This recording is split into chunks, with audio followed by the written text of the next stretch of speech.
Everyone. In this video, I'm going to share with you a discrete and continuous random variable probability distribution function, probability density function for them. And for that, I have used a question from a textbook, which is a probability and statistic for engineers and scientists. And before switching over to the problem solving, let us recall some important concept which is required. So the first one is a random variable. Now, first of all, let's see what do we mean by random variable. So random variable is a function. Now, what kind of function? That associates a real number with each element of the sample space. And we know that whenever there is a random experiment, we have a outcome associated with that, and when we list all the outcomes, we call it a sample space. So right now, when we are calling that this is a function, it means we are linking every point of sample space, that they are called the sample points, with a real number.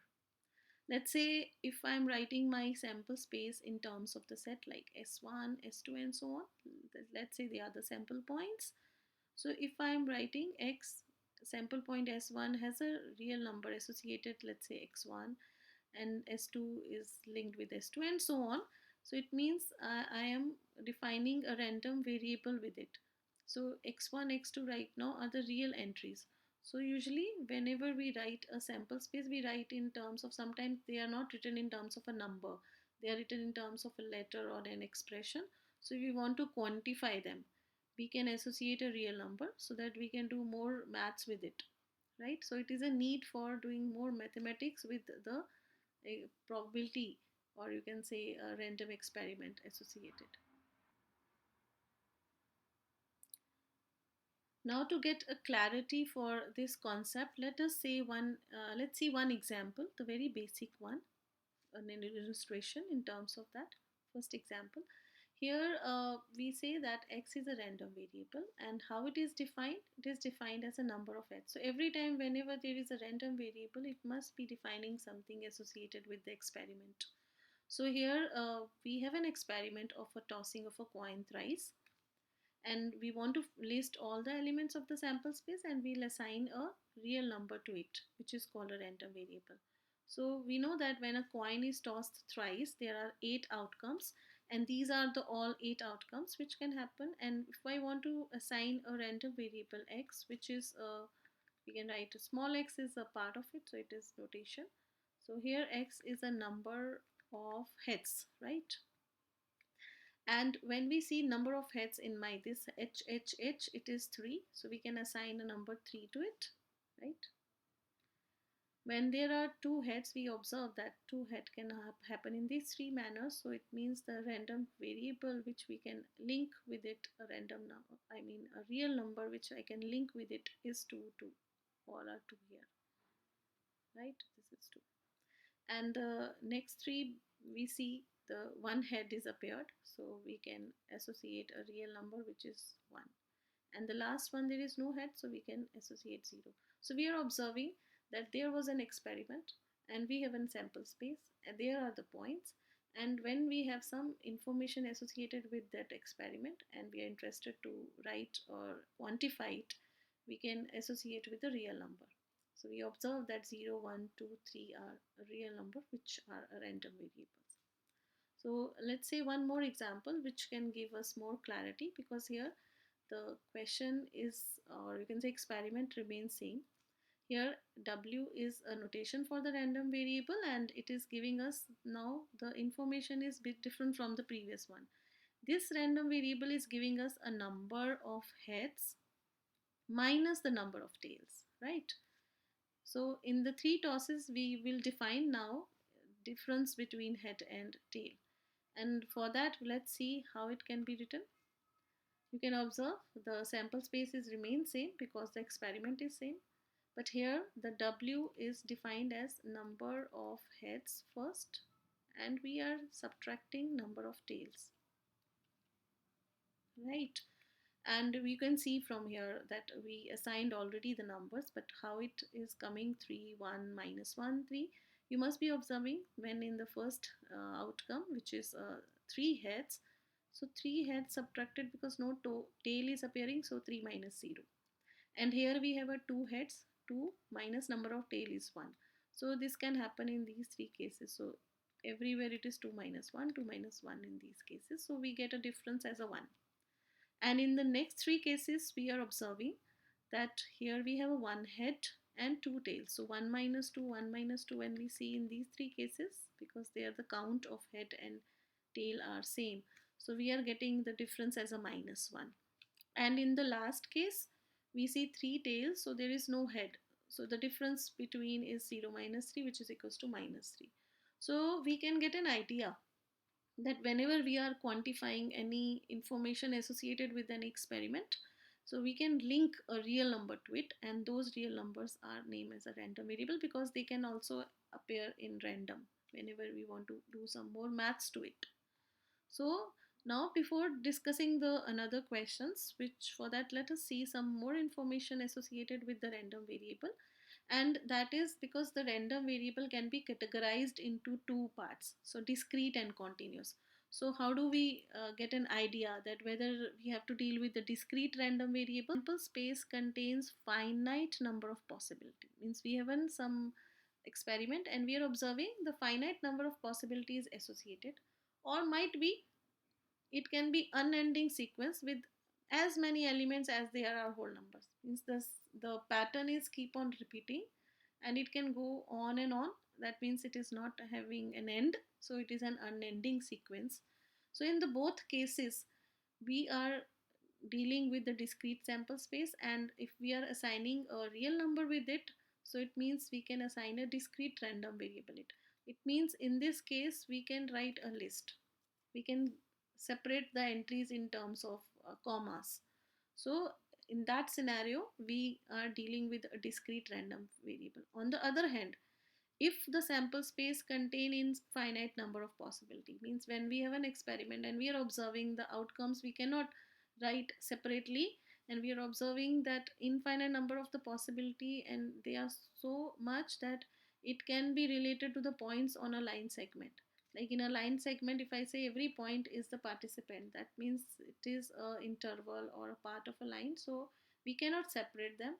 So in that case, if such kind of situation arises associated with any experiment and a sample space, we call it a continuous sample space, and the number which is associated with it is named as continuous random variable. Okay. And when we are presenting the data related to that, we will observe that when it is a discrete, we can make a list like x1 x2, we can write them in terms of finite and so on if it is infinite, whereas here we can't write in comma, so we can write like x is between some different numbers of the real line, or it might be greater than or less than depending upon the question. So this is a one difference between them. So before I discuss some more question associated or more information associated with it, I would like to discuss one question wherein we will see an sequence, an unending. An example number 3. And in this example, a situation or an experiment is a flipping a coin.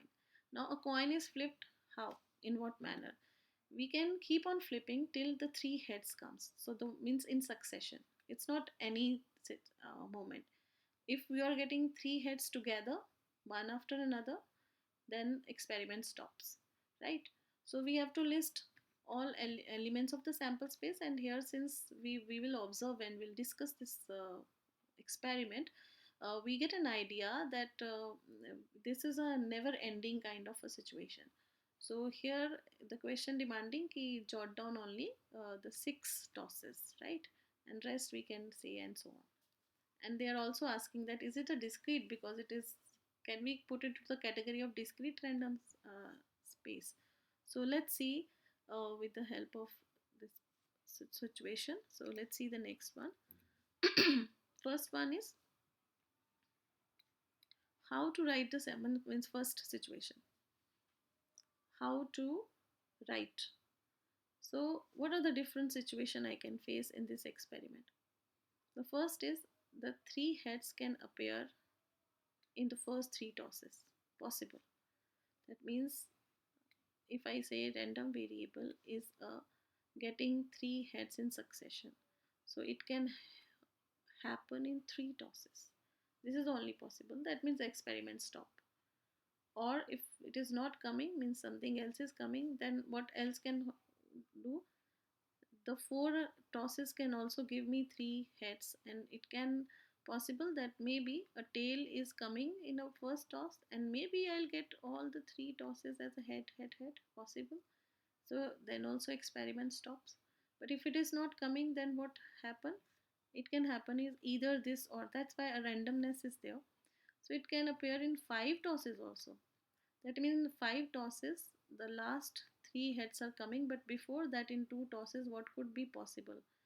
There might be the 2 tails, or there might be head is coming in first, but there might come a tail in the second toss, and then again we have to toss again and again.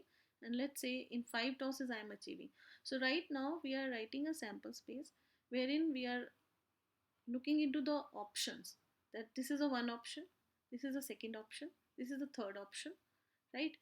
So here 3 tosses can have an option, 4 tosses can also give a 3 succession, 5 tosses can also have a 3 succession, but in 5 we have only 2 possible outcomes.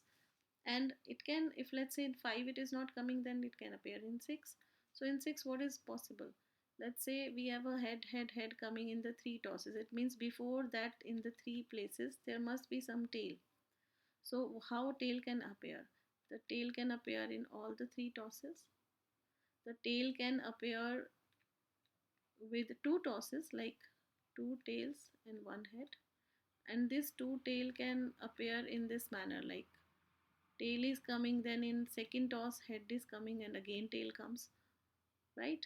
And what else can be there? So there can be a situation when 2 heads with 1 tail, means tail is appearing, and the tail can appear in 6 tosses in this manner. Like here, 3 tails can appear, 2 tails can appear, 1 tail can appear, because then they disturb the first 3 tosses, and in the next three I'm getting all the 3 succession. So that is also possible. But it might happen that if this is not happening in this manner, then what, maybe some tail again comes in between, then in 7 toss it can happen, and so on. It means this experiment is an unending sequence, right? So you must be observing. It's a discrete. Why? Because we get x as a 3, we get in 4 throws, it can happen in 5, it can happen in 6, and so on. So the experiment can be possible in any number of tosses that you get a 3 heads in succession. So yes, it is a discrete. Question was asking because we can separate them, but only point is that it is just like a sequence, unending sequence. So that category is also not in the continuous, it is in the discrete case. So this is a one of the example to get an idea from that. Now before switching to the many more questions associated with this topic, we have to learn about the probability function associated, because we got an idea that how to define a random, how to write the values associated with the experiment, but we are also interested that what is the chances of coming of those random variables. So for that we need a probability function or probability mass function. So one by one we will discuss. First I'll discuss with you in case of a discrete, and then continuous. So here if a probability function f of x is a notation, so this is called a probability function, or it is also known as probability mass function, probability distribution function, different way it can be called. And for it is used, or it is a probability associated with a discrete random variable. And for that we have to make sure that if we are calling it as a probability distribution function, that what are the property associated with it. So number one is f of x is always positive, or maybe 0 if it is not part of this experiment. So fx is greater than or equals to 0, means fx never be negative. Second is the sum of all the possibility is equals to 1. That means when we add all the probability distribution functions, the value must be equals to 1. And the third one is just a notation which is telling us that when we are writing fx, means what, we are finding a probability of x is equals to x. So let's say if I say x is equals to 1, that means I'm finding f of 1. If x is equals to 2, it means I'm finding f of 2 value. So these are the notations, right? And for continuous, we also, the model is same, only the difference is that we are adding in terms of integration. So fx here is known as a probability density function, and this is for the continuous random variable. Here also the properties are f of x is greater than or equals to 0. When we are adding all the functions, probability density function, from minus infinity to plus infinity, the answer is 1. And the last one is p probability. If you are writing between a to b, means you have to integrate between a to b this function fx, right? So this is a notation, and some use px also for the notation for discrete. So anything can be used, but here we are using the same notation for the probability function and the probability density function. One more point I would like to discuss here in case of the continuous, because we are observing that in this third case we are writing px is equals to x is equals to fx. Can we write here? No, because if we are writing fx is equals to a, means I am saying integration from a to a, and that will be 0. So we are at point, we are not defining probability for the continuous.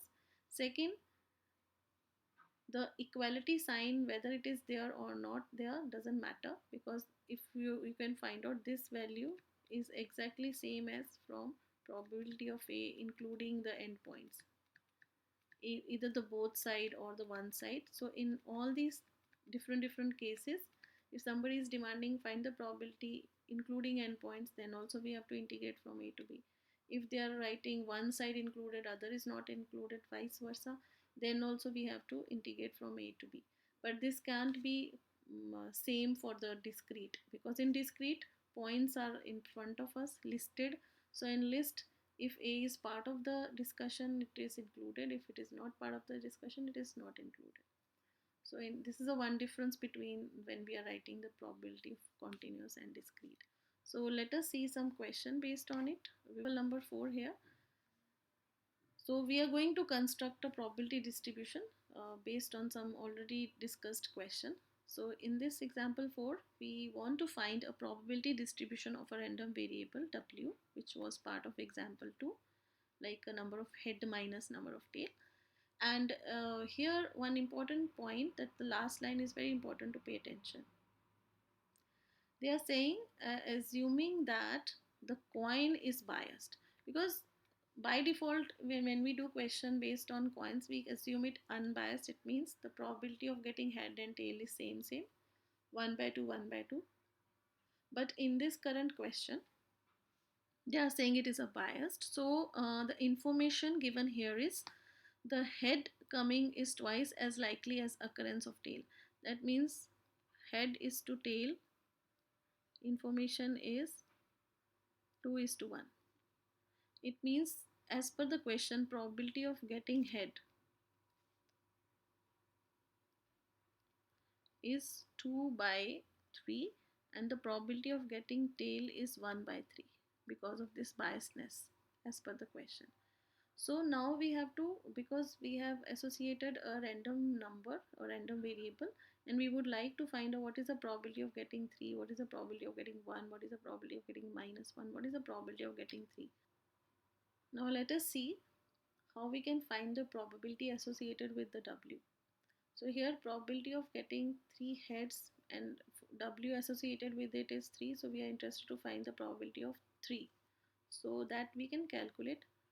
We know that head coming 2 by 3 into 2 by 3, 2 by 3. So we are getting the probability of getting 3, which is part of 3 heads, is 8 by 27. And when we see this next part, which is 2 heads with 1 tail, and for that we are getting W is equals to 1, and we will see that probability of getting whether head tail is same as probability of getting head tail head is same as probability of getting tail head, right? And for that we have 2 by 3 appearing, and 1 by 3 for the tail, and that will be 4 by 27. In the same manner, the 2 tails and 1 head will come with the minus 1 W value, and for that we have in all these cases the probability will be 1 by 3 into 1 by 3 into 2 by 3, so that will be a 2 by 27. And the last one, getting tail, 3 tails, and w value is 1, so the probability is 1 by 3 cube, because all are tail, so that will be 1 by 27. So when we write down in tabular form, because we are observing that 3 minus 3 and 3 is coming once, but they are coming thrice. So it means this, the probability of getting minus 1 was 2 by 27. So 3 times 2 by 27 will give me 2 by 9. And here also we have the probability of getting 1 is 4 upon 27, and this means 3 times. 3 times 4 by 27 is again 4 by 9. And in this manner we have seen the distribution of probability distribution for this random variable. That means chances of getting minus 3 in this experiment is 1 upon 27, minus 1 is 2 by 9, 1 is 4 by 9, and 3 is 8 by 27, right? And we see the next question. Now in this question, we will use one part of the information associated with the probability distribution. And we are observing here, the question is asking for some unknown value c. And it is given that the given function is a probability distribution for the discrete random variable. So what we are going to use to find the value c? So in such kind of question, we will always use this formula, because we know that the sum of all the probabilities is 1. So here we have a discrete data, because in first a part we have a x value 0, 1, 2, and this is the formula for fx. And in this case 0, 1, 2, and this is also written in terms of formula for combination. So let's see one by one how we can solve it. So first I will find out all the fx associated with these random variables 0, 1, 2, 3. When we plug in 0, 1, 2, 3, so what we will get? So here when we put 0, we get a 0 times 0 plus 4, 4c. So 4c, 5c, 8c, and 13c are the function, means probability associated with it. So when we add it, we are using this formula and put it equals to 1, we get 30.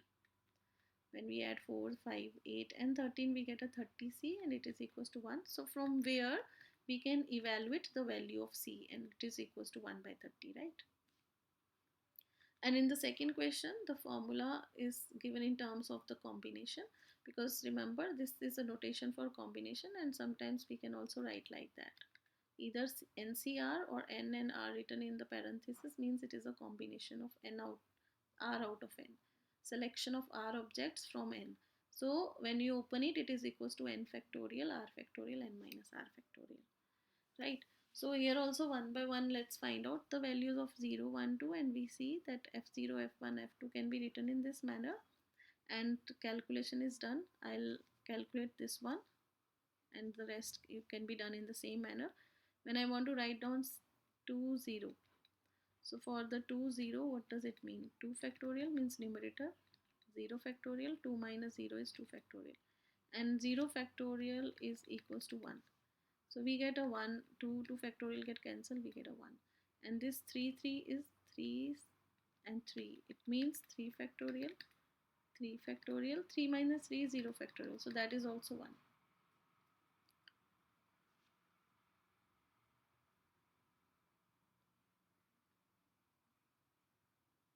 So we see that here 1, 1 calculated. So C into 1 is C. In the same manner we can find 2, 1, 3, 2, and already calculated value is in front.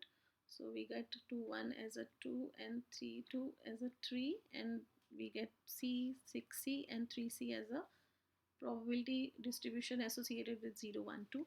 And when we use this formula, and we get the 10C answer, and C comes out to be 1 by 10. So in this manner, these questions are based on some unknown value, and we can calculate it. Now let's switch over to some continuous random variable based problem. So in example number 6, the question is talking about a shelf life in days. For what? A bottle of a certain prescribed medicine, and the random variable have the density function. So it means in find the probability that bottle of this medicine will have a shelf life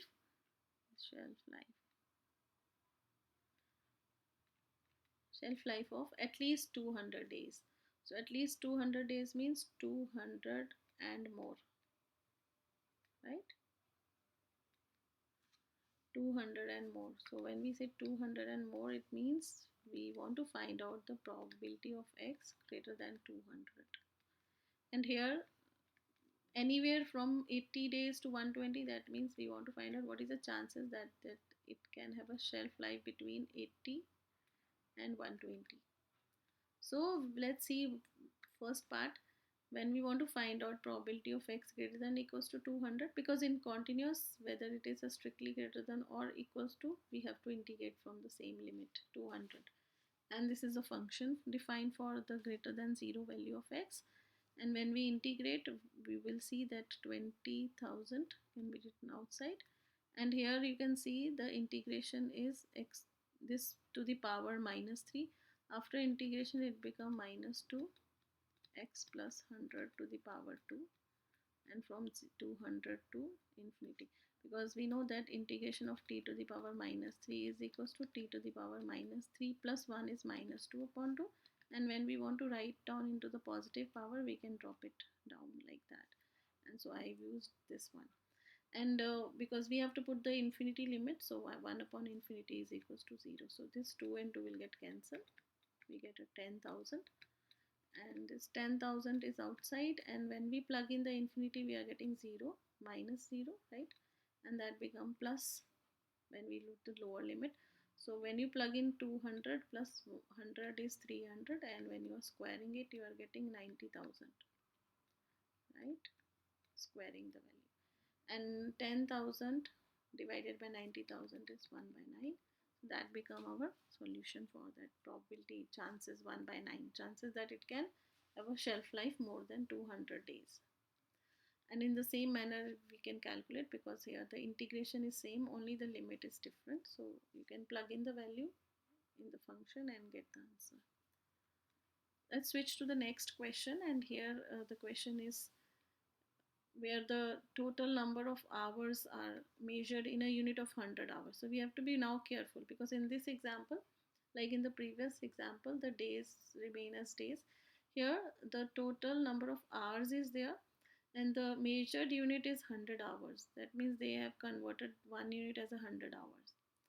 And the family runs a vacuum cleaner over a period of 1 year, and it is a continuous. So some information of the use case of a vacuum cleaner is in this question, and the information provided in terms of hours, but the unit is per 100 hours. That means 0 to 1 means 0 to 100 hour, and 100 hours to 200. So some formula is given how to write, and elsewhere it's 0.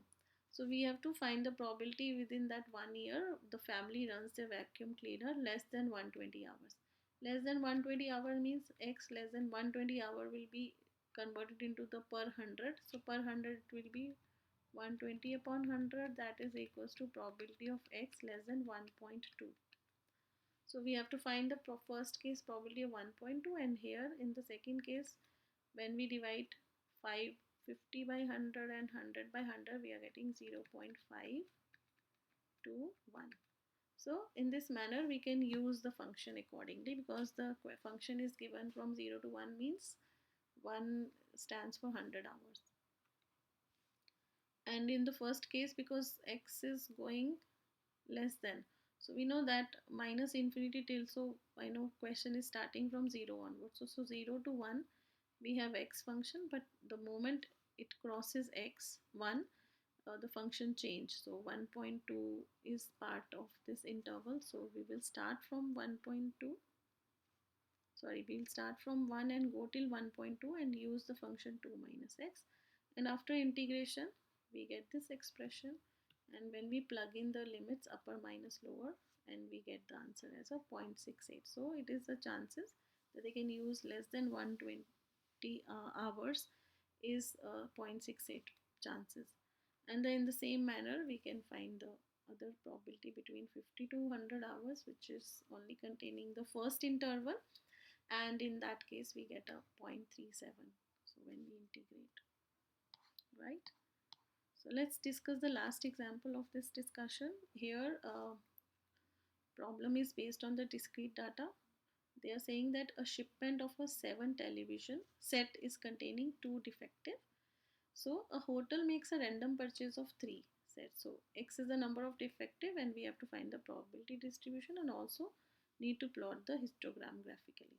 So first we know that in the whole lot there are 7 TV sets, out of them 2 are defective and 5 are good one, right? Now a hotel is purchasing 3 sets. So here, because they are selecting at random, purchasing at random, so they don't know whether there are how many defective sets are there.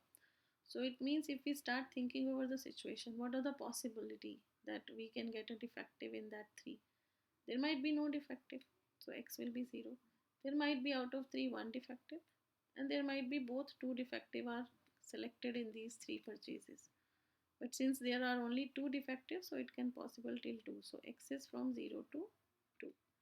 So how do we write down the probability function? So we use a combination over here because we are selecting from some numbers.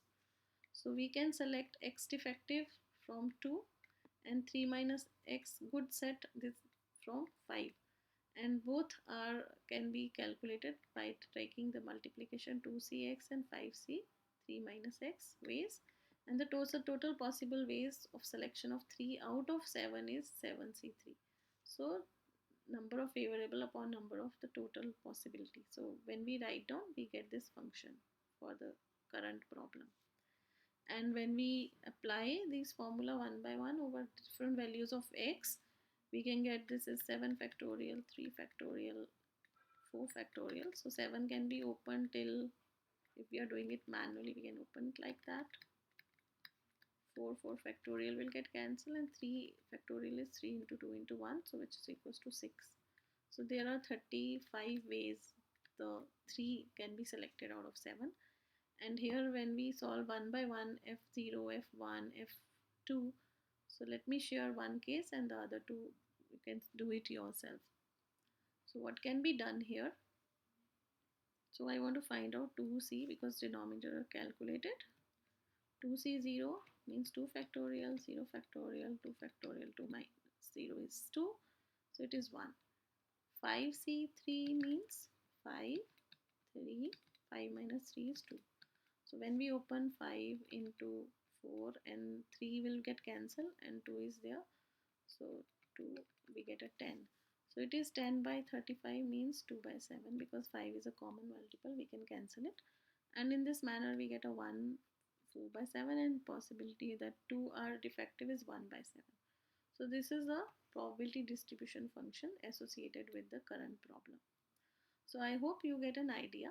Now let's see one more part, that it is a probability histogram. So we know that getting 1 was 2 by 7, getting 2 is 4 by 7 and getting 3 is 1 by 7.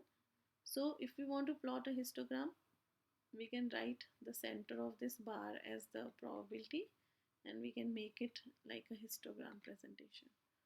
So I hope you have understood the concept of random variable, continuous, discrete, and the probability associated with it.